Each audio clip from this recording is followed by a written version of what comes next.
গাবতলী, সারিয়াকান্দি, সোনাতলা উপজেলার বাসিন্দা সহ পূর্ব বগুড়ার লাখো মানুষের পারাপারের মাধ্যমে ফতে আলী সেতু ঝুঁকিপূর্ণ ঘোষণার পর প্রায় ২০ কোটি টাকা ব্যয়ে ২০২৩ সালের ১৫ই মে ফতে আলী সেতু পুনর্নির্মাণ কাজ পায় মেসার্স জামিল ইকবাল নামের একটি ঠিকাদারি প্রতিষ্ঠান। কথা ছিল দুই পাশে ২.৫ মিটার করে ফুটপাত সহ ৬৯ মিটার দৈর্ঘ্য ও ১২.৩ মিটার প্রস্থের সেতুটির নির্মাণ কাজ শেষ হবে ১ বছরের মধ্যেই। কিন্তু সময়সীমার অতিরিক্ত ১৪ মাস পেরিয়ে গেলেও এখনও ধীর গতিতেই চলছে নির্মাণ কাজ।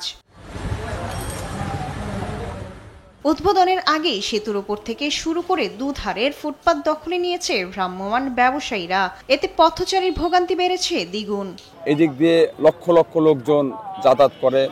এখানে কাজের যে গতি, সেই গতির মোতাবেক তারা কোনো কাজ কাম করছে না। আগে ব্রিজের উপর দিয়ে যাইতাম, কিন্তু এখন যেটা হচ্ছে হেঁটে ব্রিজটা পার হইতে হচ্ছে, না হলে অতিরিক্ত ভাড়া দিয়ে অন্য সাইড দিয়ে যেতে হচ্ছে। আমাদের এখানে কোনো টাকা টুকা দেওয়া লাগে না, কোনো কিছু করা লাগে না। প্রায় এখানে ৩-৪ মাস বা এগিয়ে ব্যবসা করতেছি। ঠিকাদারি প্রতিষ্ঠানের এই ধীরগতির কাজের বিষয়ে কর্তৃপক্ষের উদাসীনতাকেই দায় করছেন স্থানীয়রা। দ্রুত কাজ শেষ করার দাবি তাদের। দীর্ঘদিন ধরে এই ব্রিজের কাজ চলছে, কিন্তু আমরা এই ব্রিজের কোনো সফলতা পাচ্ছি না এখন পর্যন্ত। গত বছর জুনে ব্রিজটা কমপ্লিট আমাদের বুঝে দেবে, হ্যান্ড ওভার করবে, কিন্তু কাজের কোনো অগ্রগতি নাই। দুজন তিনজন, একজন যখন একটু বেশি আমরা বলি, একজন দুজন লোক দেখাল কোনো টুকটাক পরীক্ষা চলে যাচ্ছে। এদিকে সেতু নির্মাণে নানা প্রতিবন্ধকতা ছিল জানিয়ে সড়ক বিভাগের এই কর্মকর্তা বলেন, সেতুর মূল অবকাঠামোর কাজ শেষ হয়েছে। আগামী ২ থেকে ৩ মাসের মধ্যে সেতুটি যানবাহন চলাচলের জন্য উন্মুক্ত করা হবে।